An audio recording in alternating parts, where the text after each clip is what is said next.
ফজিলত জানাবেন এবং এর নিয়ম কি, সময়সীমা জানাবেন। শাওয়াল মাসের যে রোজা, এই রোজা সুন্নাত।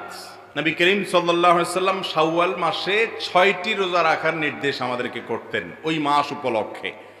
তিনি বলেছেন, মান সামা রমাদান, যে ব্যক্তি রমজান মাসে রোজা রাখবে সবগুলো, সুম্মা আতবাউহু সিত্তাম মিন শাওয়াল, এরপর রমজান মাসের রোজাগুলো রাখার পর শাওয়াল মাসে যে ব্যক্তি 6টা রোজা রাখবে, কানা কা সিয়ামিদ দাহার, আল্লাহ তাআলা তাকে সওয়াব দিবেন সারা বছর রোজা রাখার সওয়াব।